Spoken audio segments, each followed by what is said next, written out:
12월 2일 월요일, 새로운 시작을 준비하며.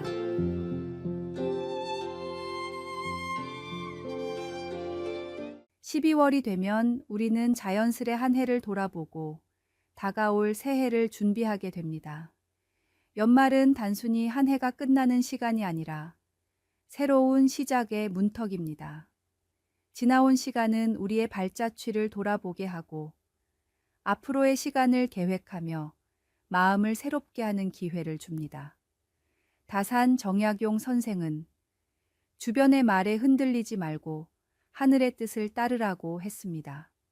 연말은 우리의 욕심이나 실망으로 흔들리는 마음을 다잡고 하나님께서 주신 천명, 즉 삶의 방향을 다시 바라볼 시간입니다.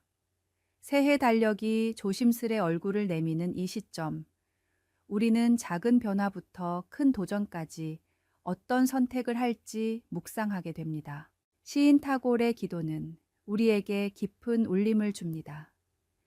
험한 것들을 두려워하지 말게 하소서. 괴로움을 없애달라고 구하지 않고 그것을 정복할 수 있는 힘을 달라고 기도하게 하소서. 우리의 기도는 단순히 문제 해결을 구하는 것이 아니라 새로운 힘과 실력을 구하는 시간이 되어야 합니다. 지나간 실패나 이루지 못한 목표는 연말의 끝자락에서 우리를 낙담하게 할지 모르지만 하나님의 은혜는 항상 새로운 시작을 허락하십니다. 이제 한 해의 마지막을 맞아 작은 벽돌 하나씩 쌓아가며 아름다운 목표를 그려보십시오. 지나온 상처와 두려움조차 우리를 더 강하게 만들 수 있습니다. 연말은 끝이 아니라 다시 한번 꿈을 꾸고 도전하는 새로운 시작의 초대장입니다. 오늘의 말씀. 내 길을 여호와께 맡기라. 그를 의지하면 그가 이루시고 내 의를 빛같이 나타내시며 내 공의를 정오에 빛같이 하시리로다. 오늘의 만나. 새로운 시작의 문턱에서 주님께 나의 모든 계획과 마음을 내려놓고 기도합시다. 주님의 손 안에서 우리의 내일은 언제나 소망으로 채워질 것입니다.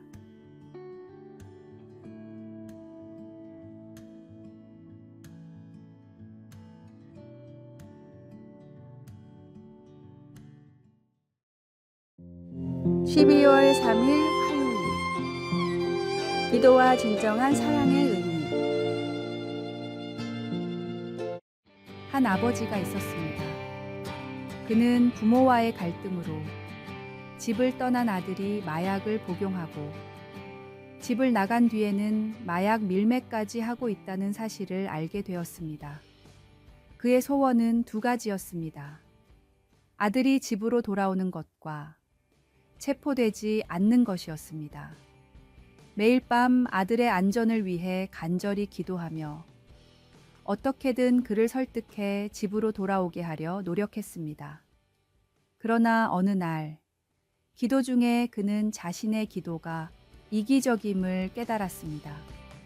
아들의 죄를 덮어주는 것이 아니라 진정으로 그를 죄에서 구할 수 있는 길이 필요하다는 것을 알게 된 것입니다. 그는 하나님의 뜻에 순종하며 기도했습니다. 주님, 아들을 구하기 위해 체포가 필요하다면 기꺼이 받아들이겠습니다. 결국 그의 아들은 마약 소지로 체포되었지만 그것이 회복의 시작이 되었습니다. 아들은 죗값을 치른 후 새 사람이 되었고 부자는 정상적인 관계를 회복했습니다. 이 이야기에서 우리는 중요한 교훈을 배울 수 있습니다. 때로 우리의 기도는 하나님의 뜻이 아닌 우리 자신의 두려움과 욕심에서 비롯됩니다. 그러나 진정한 사랑은 상대방의 궁극적인 선을 위해 어려운 선택을 받아들일 수 있는 용기를 요구합니다. 우리는 종종 당장의 편안함과 안전을 구하지만 하나님은 더 큰 계획을 이루시고자 합니다. 진정한 기도는 우리의 뜻이 아닌 하나님의 지혜를 신뢰하며 그분의 뜻을 구하는 데서 시작됩니다. 하나님은 우리의 눈물을 외면하지 않으시며 고통 속에서도 사랑과 회복을 이루시는 분이십니다. 오늘의 말씀. 여호와여, 주께서 주의 종을 위하여 주의 뜻대로 이 모든 큰 일을 행하사 이 모든 큰 일을 알게 하셨나이다. 오늘의 만나. 오늘 하루 동안 내가 하는 기도나 소망이 진정 상대방을 위한 것인지 아니면 나의 욕심은 아닌지 생각해 봅시다.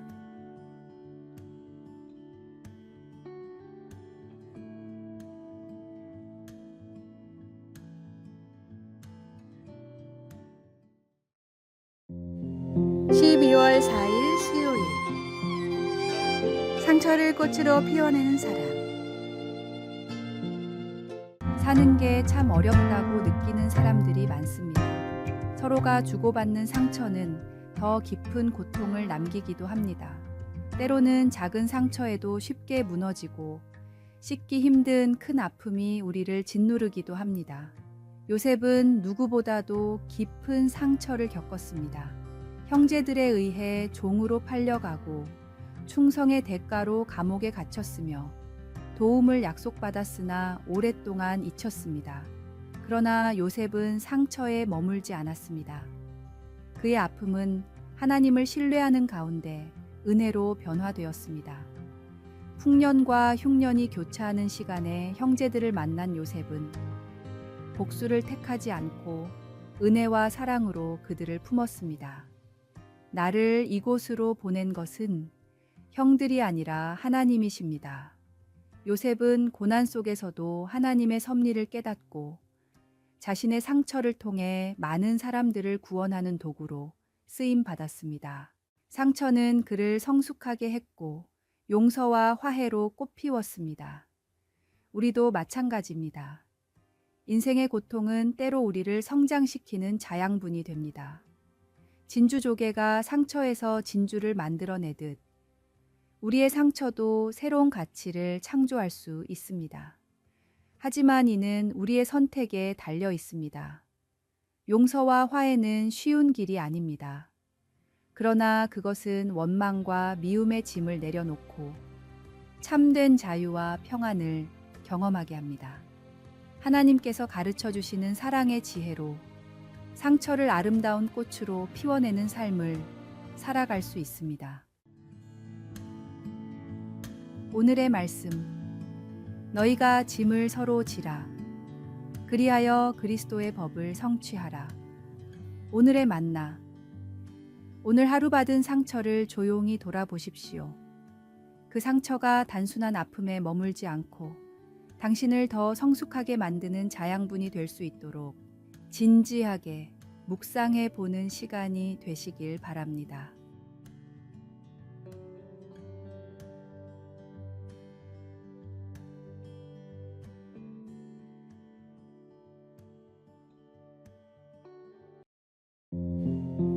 (12월 5일) 목요일.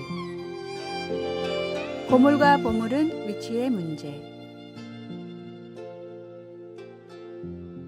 브라운관 TV가 고물상에 있으면 고물, 백남준에게 있으면 보물, 마이클 조던은 야구계에 있을 땐 고물, 농구계에 있을 땐 보물. 고물과 보물은 위치에 따라 달라진다. 당신은 어디에 있을 때 보물입니까? 이창현 작가의 도서 내 마음속에 울림에 나오는 구절입니다. 인간이 어느 위치에 있는가에 따라 인생의 모습이 결정된다는 것입니다. 누구나 자신만의 재능과 가치를 가지고 있지만 그것이 빛을 발하는 때와 장소가 있습니다. 인간의 본질은 문제되지 않습니다. 우리 모두는 죄인입니다. 의인은 없습니다. 다만 본질이 죄인인 사람이 어디에 있느냐에 따라 우리의 삶이 좌우됩니다. 우리의 몸이 정욕을 따르는 자리에 있는지, 아니면 하나님의 말씀이 있는 예배의 자리에 있는지 보아야 합니다. 우리의 신앙도 마찬가지입니다. 신앙생활은 복잡하지 않습니다. 하나님의 말씀이 솟아나는 예배의 자리에 머무는 것이 그 핵심입니다.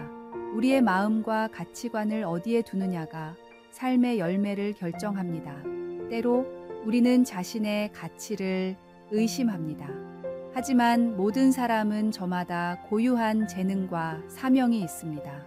중요한 것은 그것을 빛낼 수 있는 자리를 찾아가는 용기와 지혜입니다. 올바른 위치는 단순한 장소가 아니라 우리의 마음가짐과 삶의 방향성임을 기억합시다. 오늘의 말씀. 그런즉 누구든지 그리스도 안에 있으면 새로운 피조물이라. 이전 것은 지나갔으니 보라 새 것이 되었도다. 오늘의 만나. 오늘 하루 자신이 진정으로 빛날 수 있는 자리가 어디인지 깊이 생각해보고 그곳을 향해 한 걸음 내딛는 구체적인 계획을 세워보시기 바랍니다.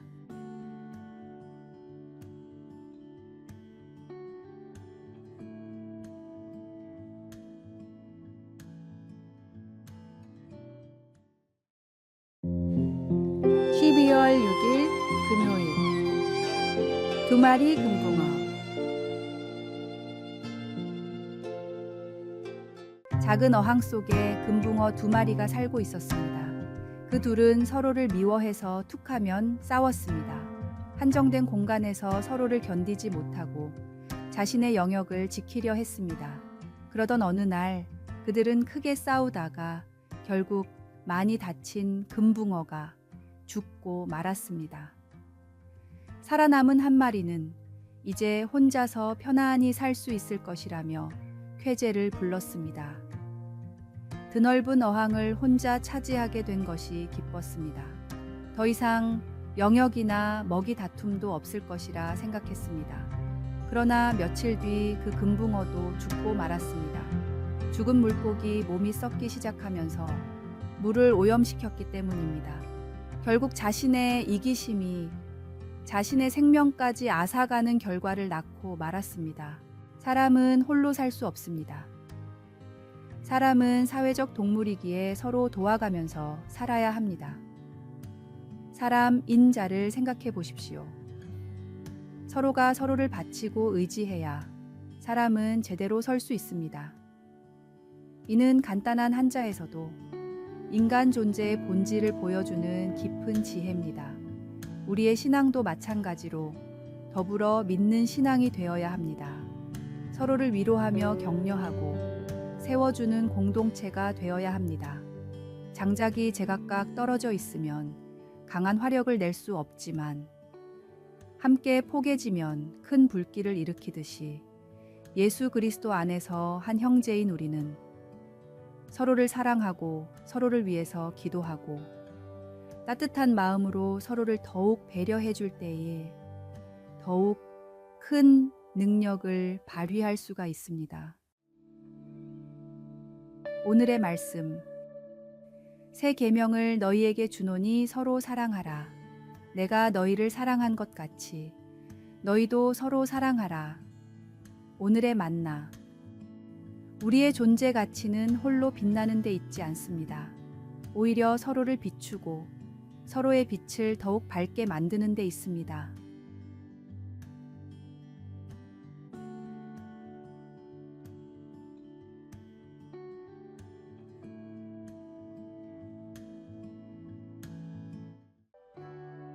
아래의 빨간색 글자 구독을 누르시어 더 많은 전도의 열매를 맺으시기를 기도합니다.